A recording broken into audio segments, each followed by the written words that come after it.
Hello, my friends. What's the good word? What's the mediocre word? What's the sufficient word? Um, Writer, as you've figured out if you've watched more than just this video, um, I play with words. It's what I do as a profession, it's what I do as a hobby, it's who I am as a person. I've never met a pun I didn't like.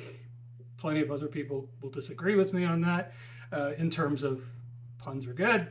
Um, but I want to introduce you to three books in particular that conceptually and realistically I rely on pretty much every day to do what I do, to figure out how to create stories, to figure out how to enrich the stories I'm telling and make them better, make them more evocative, make them more interesting, make them clearer in people's heads through the use of words.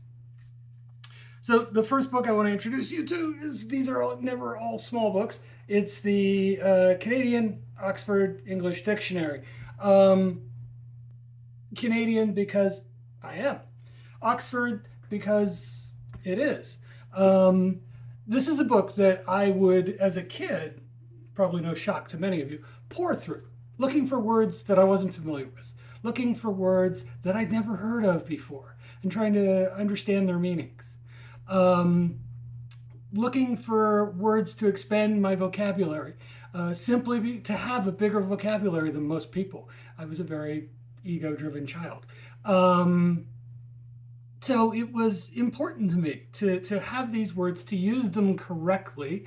That was a challenge because sometimes I would think I understood what a word meant only to discover in later years, no, I had it a little bit wrong. And sometimes that can make for some really embarrassing writing when you think your message says one thing and it actually means something else. But that book was pivotal to me, and I've always owned a hard copy of a dictionary. God knows how old this one is, but it's been important to me.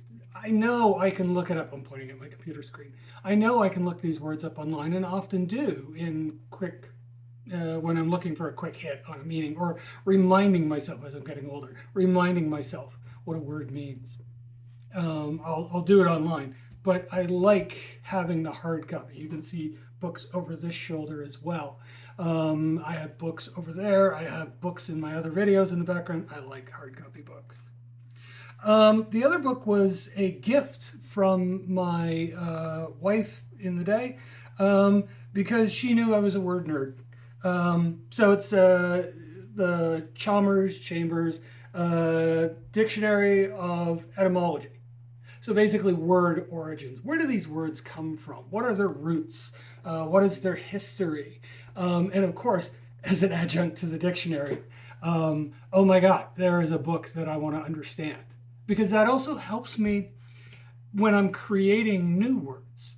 Because sometimes in the creative effort, you find new uses for words, or you find new variants on words. The dictionary is constantly evolving.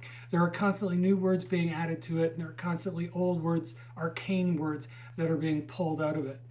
And so we all participate in that process.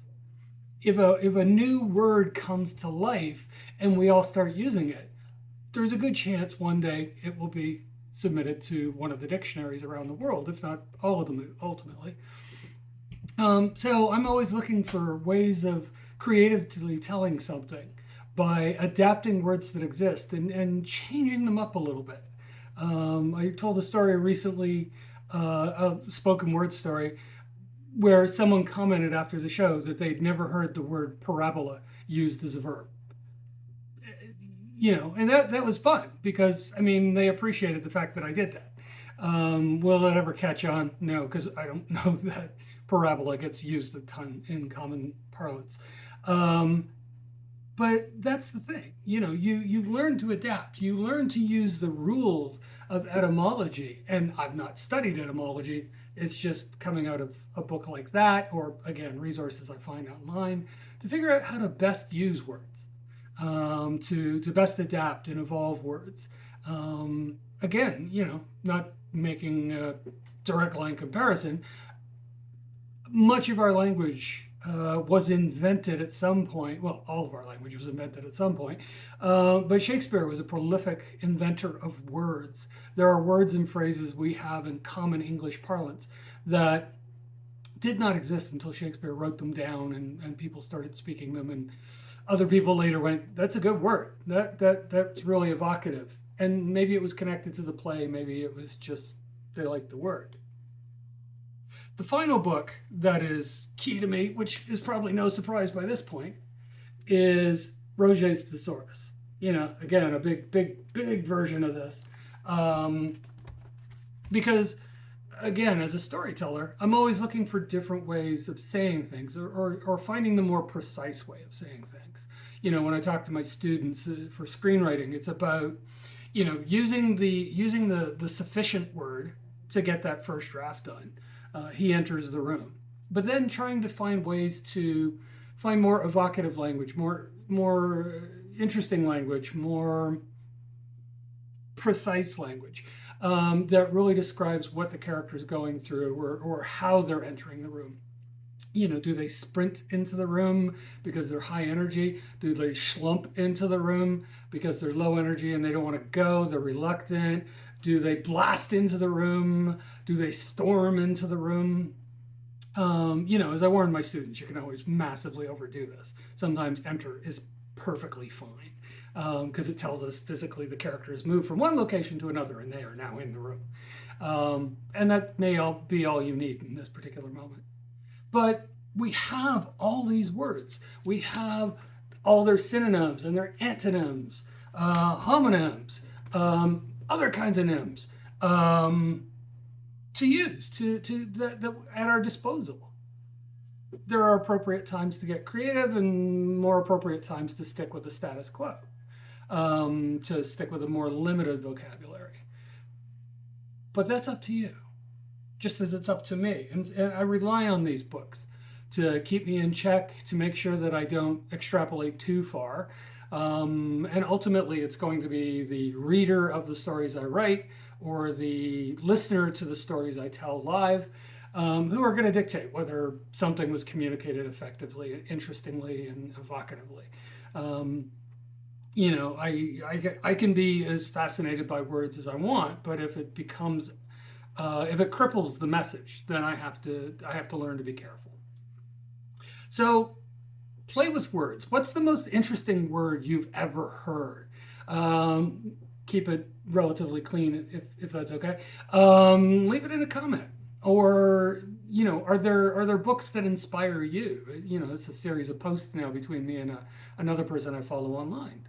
What are the books that inspire your creativity, that inspire you to see beyond, and not just necessarily for writing, for anything? What takes you on a mental journey or even a physical journey? What inspires you to move and to travel and to explore? Hard copy or online, whatever, on a Kindle, on a Kobo, whatever works for you, on your phone. I cannot say enough about the importance of books. But again, that's probably hardly surprising to any of you, particularly those of you who know me well. So get out, read a book, contemplate a book, read about writing, read about words, read words, and see how that opens vistas for you in the way you communicate, in the way you just exist. In any event, have a creative weekend, have a creative week ahead. I've got a few things coming up. I'll list them in the comments or in the description of this video. Hopefully I'll meet some of you. But again, you know, like and share this video, subscribe to the video series. Again, comment on your most interesting or favorite or hyper overused word. We all have them. I've used parlance at least 4 times in this video, and I may never use it again for another year. Share. Let's make this a community. Let's make this a dialogue. Take care.